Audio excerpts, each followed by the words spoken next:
a vast international experiment designed to demonstrate that nuclear fusion can be a viable source of energy, is halfway toward completion, the organization behind the project said Wednesday.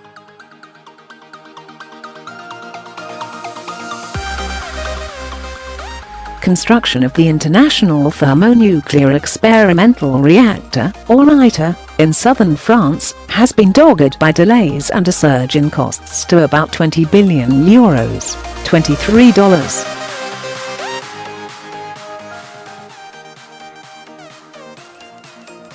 $7 billion. ITER's Director General, Bigot, said the project is on track to begin superheating hydrogen atoms in 2025, a milestone known as first plasma.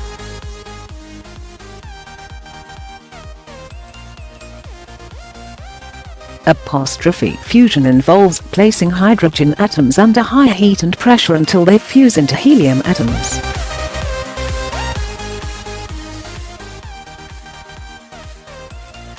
When deuterium and tritium nuclei, which can be found in hydrogen, fuse, they form a helium nucleus, a neutron, and a lot of energy.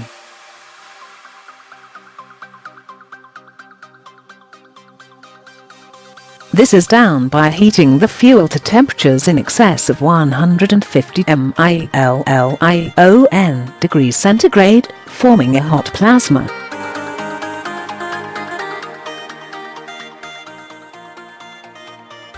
Strong magnetic fields are used to keep the plasma away from the walls, so that it doesn't cool down and lose its energy potential.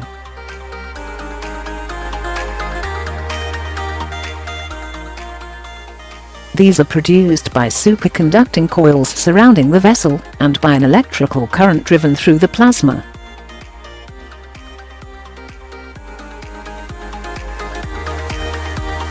For energy production.Plasma has to be confined for a sufficiently long period for fusion to occur.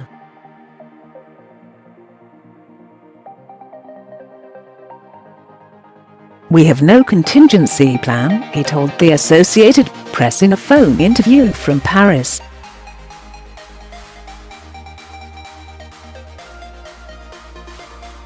ITER is the most complex science project in human history. The hydrogen plasma will be heated to 150 million degrees Celsius, 10 times hotter than the core of the Sun, to enable the fusion reaction.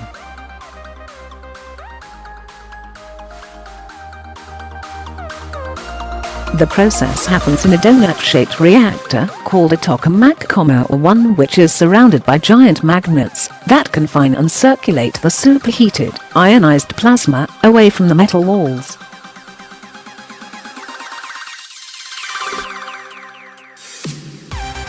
The superconducting magnets must be cooled to -269 degrees centigrade, as cold as interstellar space. Scientists have long sought to mimic the process of nuclear fusion that occurs inside the Sun, arguing that it could provide an almost limitless source of cheap, safe and clean electricity.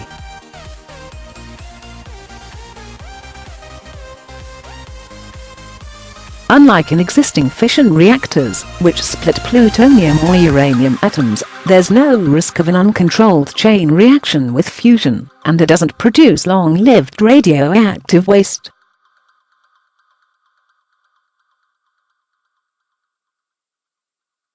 A joint project to explore the technology was first proposed at a summit between U.S.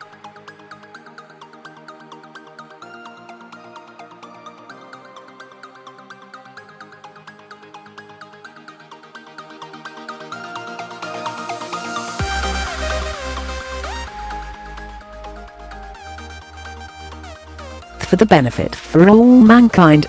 It took more than 2 decades for work to begin at the site in Saint-Paul-les-Durance, about 50 kilometers, 30 miles, northeast of Marseille.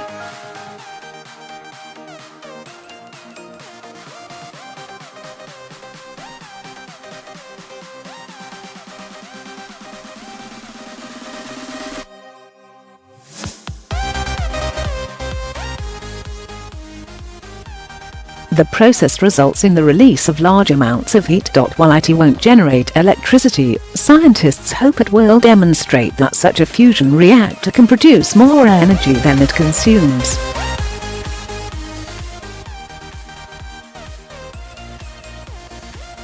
There are other fusion experiments, but ITER's design is widely considered the most advanced and practical.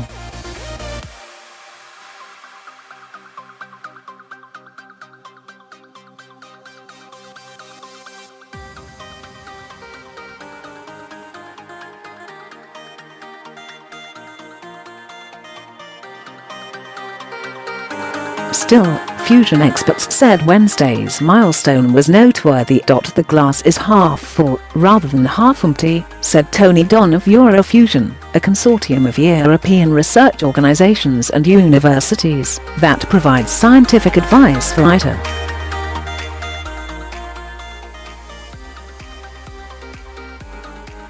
Don said the appointment of Bigot had helped the project overcome what he called a very difficult period during which political considerations had hampered construction of what some consider the most complicated machine ever built.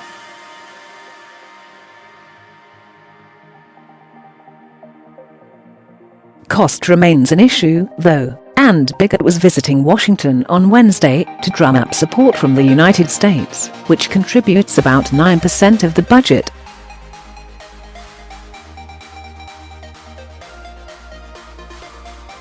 Much of the funding goes to suppliers in the member states in the case of the U.S.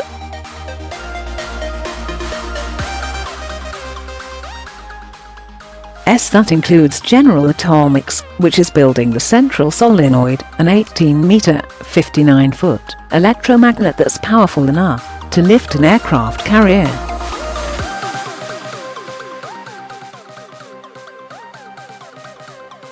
Bigot said most other members, including the European Union, which pays 45% of the budget, had pledged their financial support for years to come, and he was hopeful the Trump administration would see the benefits of staying on board.